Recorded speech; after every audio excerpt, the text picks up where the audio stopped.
firman menjadi manusia. Di Injil Yohanes 1 nomor 14 adalah klaim teologis, bukan bukti sejarah independen. Sumbernya hanya dari tradisi pengikut Yesus sendiri. Kedua, kalau firman itu Tuhan, bagaimana mungkin Tuhan berubah jadi manusia? Dalam Al-Quran ditegaskan bahwa Allah tidak berubah, tidak diperanakkan, dan tidak menyerupai makhluk. Ketiga, Yohanes, pembaptis hanya disebut sebagai saksi dalam kitab yang sama. Ini klaim internal, bukan bukti luar.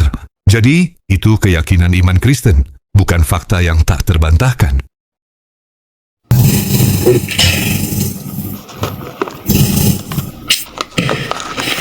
Yohanes 1 nomor 14. Firman itu telah menjadi manusia, ya, dan tinggal di antara kita, dan kita telah melihat kemuliaannya, yaitu kemuliaan sebagai anak tunggal Bapa, penuh anugerah dan kebenaran. Amin. Begitu firman Tuhan. Apa yang bisa tanyakan? Kapan Yohanes tuh melihat firman jadi manusia? Kapan Yohanes itu Melihat firman jadi manusia? melihat Firman jadi manusia. firman yang jadi manusia itu adalah Yesus Kristus itu sendiri. Kapan dia lihat? Yohanes, penulis Yohanes, pada saat dia melihat Yesus. Pada saat dia melihat Yesus. Lah, waktu kejadian firman berubah jadi manusia, kapan Yohanes melihat kejadian itu? Wah, itu janganlah ditanya begitu, Ustaz. Itu masa kapan macam berubah jadi?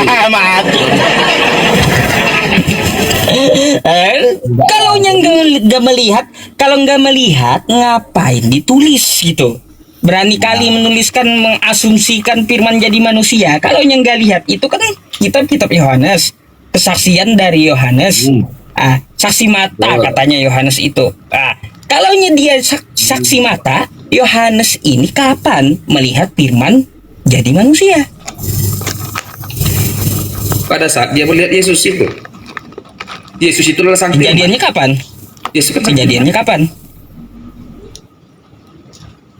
Waktu perubahannya Yohanes itu, anak Zebedeus kan yang ditanyakan itu waktu perubahan firman jadi manusia itu kapan?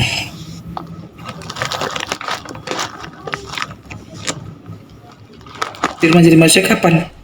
Pada saat Yesus datang ke dunia. Pada saat Yesus datang ke dunia. Datang ke dunia, Yesus udah bayi dalam rahim Maria, udah bayi manusia dia. Yang saya tanyakan, firman jadi manusia kapan? Kok berani kali Yohanes menuliskan kayak gitu? Yohanes menulis ini kan atas apa? Atas ilham dari Roh Kudus. Oh, ilham dari Roh Kudus. Di mana itu tertulis? Bentar. Cari. Kalau itu ilham dari Roh Kudus, di mana tertulis? Bentar ya. Ada itu semua yang di kata Paulus itu ya, bentar, diilhamkan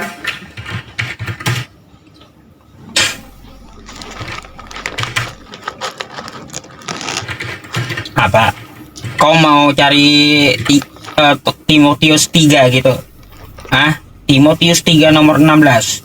Mau pakai itu? Berapa Ustaz? 1 Timotius berapa?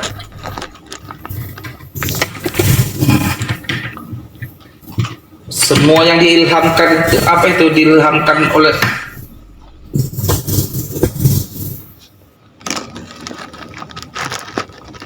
bukan. Katanya Yohanes dapat ilham. Di mana tertulis? Bentar.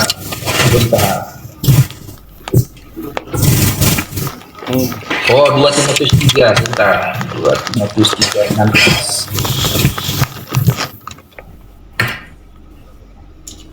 Oke nih, pas 2 Timotius 3 16, segala tulisan yang diilhamkan Allah memang bermanfaat untuk mengajar, ya.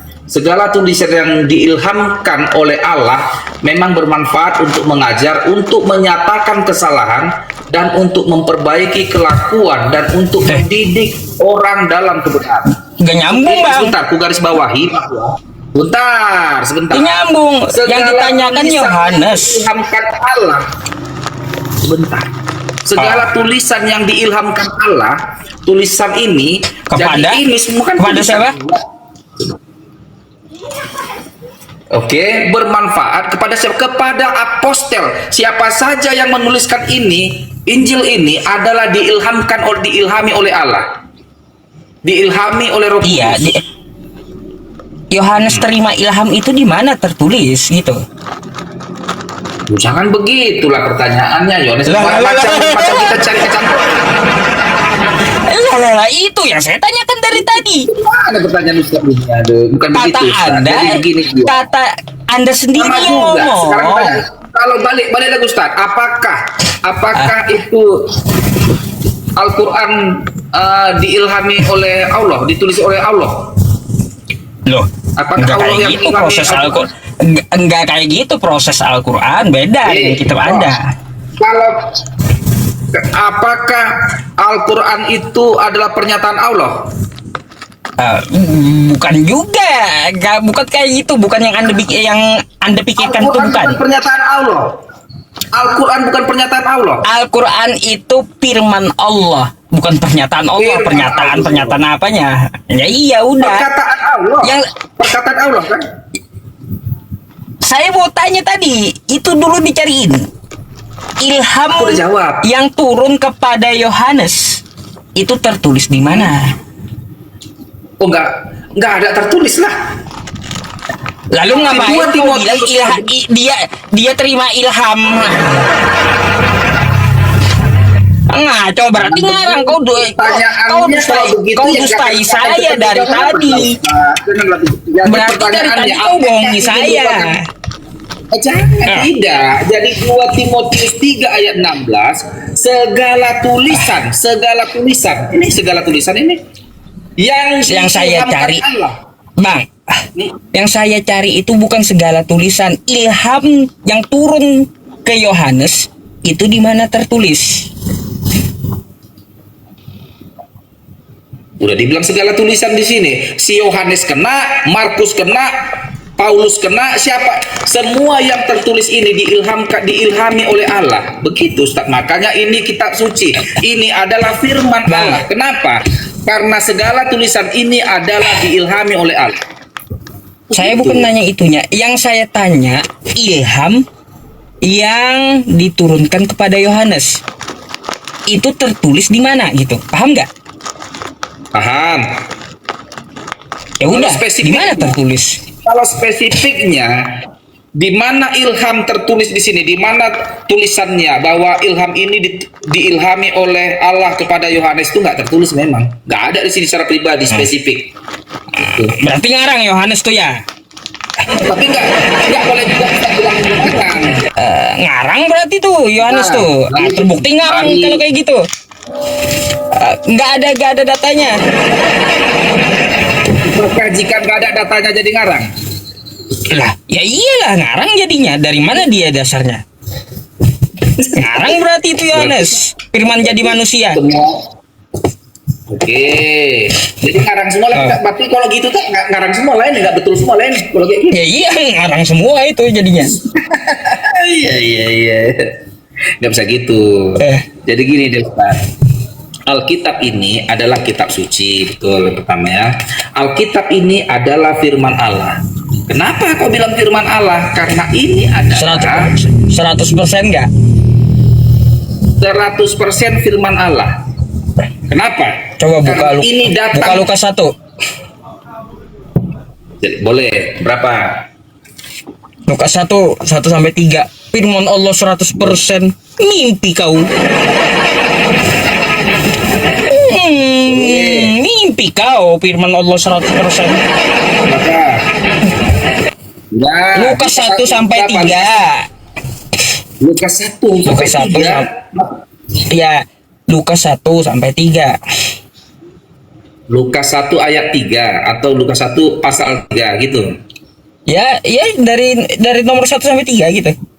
Coba baca.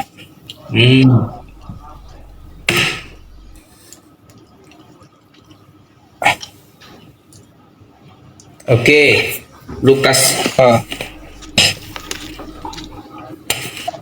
Tenang aja Ustaz ya. Lukas 1 ayat 1 sampai dengan 3. Ini aku baca aja Pur, tenang.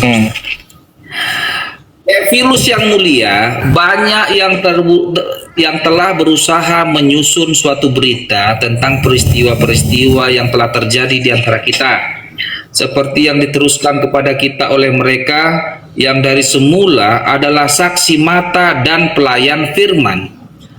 Oke, pelayan firman ini sebenarnya pelayan kepada Tuhan Yesus. Setelah aku menyelidiki segala peristiwa itu dengan seksama dari asal mulanya, aku mengambil keputusan untuk membukukannya dan teratur bagimu. Aduh, kayak mana Ustaz? Iya, dari hasil apa itu dia? Hasil daripada penyelidikan, betul. Bukan firman Tuhan kan? Kata kau firman Tuhan 100%, itu hasil penyelidikan tuh. Kayak gimana? Halo, Bang. Berarti gugur klaim kau, kitab kau 100% firman Tuhan gugur. Kitab kau dari penyelidikan. 100% firman Tuhan mimpi. Itu kejadian. Sabar. Kejadian sampai dengan Wahyu, semuanya ini adalah firman Tuhan. Iya, Lukas 1 sampai 3 tadi dia dapat penulisan kitab itu dari mana? Dari penyelidikan. Nah, dari penyelidikan, bukan dari firman Tuhan dia dapat. Aduh, gitu aja susah memahaminya. Lukas tuh dari penyelidikan, dia nulis kitabnya bukan dari firman Tuhan. Aduh, Bang. Apakah ya batasan firman Tuhan menurutmu dengan batasan firman Tuhan menurut kami beda? Itu selisih kita. Ya. Ini bukan masalahnya firman Tuhan ya tidak bisa melalui penyelidikan, nggak mungkin. Kenapa? Menurutmu nggak bisa? Hah? Menurut kami bisa. Maka kayak gimana? Mulai ngarang pula kau kali ini. Ya. Firman Tuhan ini kan di sini kan bukan hanya perkataan Tuhan, peristiwa-peristiwanya pun, nubuatan-nubuatannya pun adalah firman Tuhan. Ya, kenapa? Karena segala tulisan yang dituliskan ini untuk mengajar, menyelidiki, nih. Karena itu segala tulisan ini Ustaz adalah diilhami oleh Allah. Karena diilhami oleh Allah, maka ini adalah firman Tuhan. Segala tulisan ini itu kan Lukas menyelidiki. Kalau Lukas tanya orang dalam penyelidikannya, waktu itu Yesus gimana? Lalu dijawab orang itu begini Yesusnya. Apakah orang itu diilhami Tuhan? Ilhami? Dari mana Anda tahu? Dari tulisan itu, segala tulisan ini diilhami Tuhan. Pernyataan nggak tahu kan Anda, Bang? Dari mana Anda tahu? Waktu Lukas melakukan penyelidikan lalu nanya orang, ya. Dari mana Anda tahu orang yang ditanya Lukas tuh ya dapat ilham dari Tuhan? Dari hasilnya, dari ajarannya, dari tulisannya ini semuanya? Bukan dari mana Anda tahunya? Itu tulisannya udah jadi kan. Kalau Lukas itu Anda tahu dari mana gitu. Ketika Lukas melakukan penyelidikan, dia tanya orang, ya, dia tanya tuh orang yang ditanya Lukas itu dapat ilham dari Tuhan. Itu dari mana dapat diketahui? Pasti ya keimanan lah Ustaz. Namanya juga iman. Imani saja rupanya. Kalau Ustaz tanya, aduh, itu imani saja rupanya. Kacau abang ini. jadi kan Imani saja, tidur aja deh. Kenapa saya? Aduh. Karena ada dasarnya bahwa segala tulisan ini untuk mengajar dan menyatakan kebenaran adalah diilhami oleh Tuhan. Jadi seluruh tulisan ini dilhami oleh Tuhan. Begitu, Ustaz. Hmm. Oke, Satu lagi boleh nggak Bang? boleh. Agak rame sih, agak rame saya nanya sama ente nih Bang. Boleh. Tadi saya close ya tadi ya. Lukas udah sampai lari ke Lukas, sakit kepala kau sama saya. Coba Enggak lah. Matius 26 nomor 18 lagi. Matius 26 nomor ayat 18. Bacain Kenapa dulu nggak? ya. 21 dan 4. Matius 25 ayat 18 ya Ustaz ya. Jawab Yesus, pergilah ke kota kepada si Anu dan katakan kepadanya, pesan guru, waktuku hampir tiba, di dalam rumahmu lah aku akan merayakan Paskah bersama murid-muridku. Apa pertanyaan mungkin Ustaz? Siapa si Anu? Si Anu ini orang yang dirahasiakan oleh Tuhan Yesus. Iya, siapa dia itu? Namanya siapa? Nggak diberitahukan Tuhan Yesus siapa namanya. Rahasia. Kalau nggak diberitahu gimana pesannya mau nyampe? Sampai Gimana mau nyampe Be? Kalau nggak diberitahu orangnya siapa? Ini kita ini Ustaz. Contoh nih ya, contoh. Saya mau kirim pulpen. Bang Immanuel kirimkan Ya. pulpen ini ke tengah kota kepada si Anu, kata saya. Kira-kira nyampe nggak pulpen ini? Kalau aku dengan si penyampai pesan ini sudah saling mengerti, sampai udah Nah. saling paham. Masalahnya konteksnya belum ini. Ini kan kepada murid-murid. Ya iya kepada murid-murid. Nah gini Ustaz, Efeknya Sebentar. kayak gimana? Kalau saya menyodorkan kepada abang kayak gini, Bang Immanuel, ya apa jawaban Anda? Bang Immanuel, antarkan pulpen ini ke tengah kota kepada si Anu. Apa jawaban Anda? ya kepada siapa aku antarkan Ustaz? Aku nggak paham maksudmu. Kan kepada siapa? Itu yang saya tanya. Kepada siapa? Gak jelas kan? Ya, Makanya. Nah, itu karena aku nggak kenal dengan Ustaz, nggak dekat dengan Ustaz, nggak bersama-sama dengan Ustaz. Lalu siapa si Anu? Itu. Oke, si Anu. Nah, gini dia. Siapakah si Anu? Kenapa ada kata-kata tulisan si Anu ini? Nah, di sini Iya. adalah nama rahasia, nama yang tidak diberitahukan oleh Tuhan Yesus kepada si murid ini untuk disampaikan kepada dia, rumahmu lah tempat perjamuan kudus terakhir itu. Nah, oke begini dia. Pertanyaannya, apa latar belakang? Kenapa Yesus harus merahasiakan si Anu ini? Urusan apa? Kenapa harus dirahasiakan? Karena pada saat itu Yesus ini sudah dicari-cari. Yesus tahu dia akan mau ditangkap, waktunya telah tiba, artinya penangkapan dan penyalipannya itu sudah akan terjadi. Artinya itu agar jangan nanti dia diketahui dan banyak halangan rintangan di tengah jalan, dirahasiakanlah dia. Tetapi si penyampai pesan ini sudah tahu maksud Yesus kepada rumah si X, dan pada akhirnya rumah itu kan terlaksana juga, nggak ada halang rintang. Namanya siapa si Anu? Nama si Anunya tidak diberitahukan.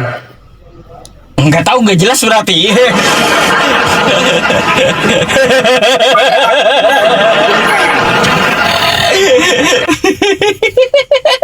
Aneh-aneh kitab kau Bang.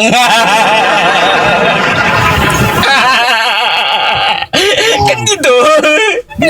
Terus Memang namanya itu tidak diberitahukan Yesus agar jangan jadi batu sandungan di tengah jalan, agar itu tercapai terlaksana, karena sudah banyak yang mau menangkap Yesus, karena orang-orang Farisi dan orang-orang Romawi sudah permufakatan jahat ini sudah terjadi.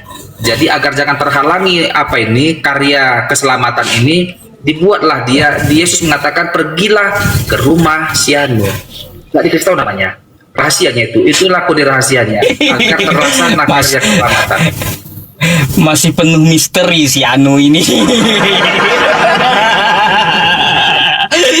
Sampai sekarang gak ketemu jawabannya siapa si Anu ini. udah bertahun-tahun saya nanyain, nggak ada juga yang kasih tahu saya siapa namanya. Oke. Aduh. Itu aja sih. Masa kitab suci pada nggak jelas isinya? Kacau. Aduh. Nah, oh jelas. Kitab suci kami jelas. Gini Ustaz, kami tidak pernah ragu dan sangsi dengan kitab suci kami ini. Nggak pernah ragu. Sedikit pun kami nggak ragu dengan Alkitab ini. Gitu. Yakin? Artinya, ini real nih Ustaz. Artinya dalam menjawab pun kami Ustaz, dalam menjawab pertanyaan-pertanyaan, nggak sedikit pun kami nggak pernah gentar. Artinya ini real, apa bisa diterangkan? Nggak ada hal yang sesulit itu untuk menerangkan dari Alkitab ya, karena Alkitab dia bisa menjawab dirinya sendiri. Lalu ayat-ayat kosong di Alkitab itu kemana hilang ayatnya? Yang mana? Ayat kosong Ayat di kosong Alkitab. maksudnya? Bentar, saya bukakan dulu. Yang mana? Ayat mana? Boleh.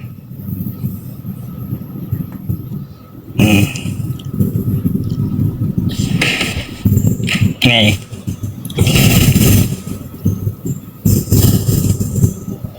Bentar. Contoh ya.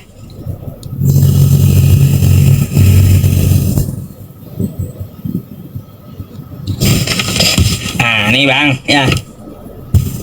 Boleh. Ini saya bukan bijak. Nih, Matius 17 nomor 21. Ini apa nih belajar bahasa Indonesia dari mana ini orangnya? Kok Matius buka apa ini buka kurung? Buka kurung. Jenis ini tidak dapat diusir kecuali dengan berdoa dan berpuasa. Tutup kurung. Apa ini satu ayat tanda kurung semua? Apa itu Bang? Satu ayat kok tanda kurung semua? Oh. Iya. Maksudnya apa? Tunggu dulu ya. Oke, jadi sebenarnya ini kita baca dari perikop atasnya ini. Yesus menyembuhkan seorang anak muda yang sakit ayan. Sakit ayan ini kan, tahulah sakit ayan ya. Sakit ayan ini kan sakitnya kejang-kejang itunya ini. Jadi dia di dalam Alkitab kadang dia dikatakan dia itu seperti kemasukan setan. Jadi jenis sakit ayan ini, tidak dapat diusir kecuali dengan doa dan berpuasa. Artinya ini sebenarnya adalah memang benar-benar kalau penyakit ayan ini kan seperti hampir hilang, mustahilnya bisa sembuh ini. Kalau dari secara mediknya, kalau udah sempat saraf rusak, artinya kalau sering step atau tanpa demam pun jadi step, jadi ayan lah, lihat api, lihat air ayan, kejang-kejang, hanya bisa sembuh dengan berpuasa dan berdoa sungguh-sungguh kepada Yesus Kristus, dan mukjizat bisa muncul di hadapan kita. Nama Yesus bisa menyembuhkan sekalipun penyakit ayan, kalau memang imanmu besar. Kalau imanmu adalah, dulu aku bilang, beriman kepada Yesus Kristus, yang ayan pun bisa sembuh. Itu artinya ini. Bang, ini ayat sebenarnya nggak ada di Bible, nggak ada. Cuma saya yang bingungnya ini kenapa ada buka kurung tutup kurung satu ayat? Apa maksudnya? Nah, Ini nggak pernah saya temui, nggak pernah saya temui dalam bahasa Indonesia. betul. Jadi ini betul gini. Jenis ini tidak dapat diusir kecuali dengan berdoa dan berpuasa. Obat medis kok nggak bisa sembuhkan ini, tapi mukjizat Yesus Kristus bisa menyembuhkan ini. Akhirnya sembuhnya dia kan sakit ayan ini. Ini ayat tambahan ini Bang. Ini tambahan nih. Iya. Coba. Ngelak saya dah. Bentar Bang, ngelak saya nih.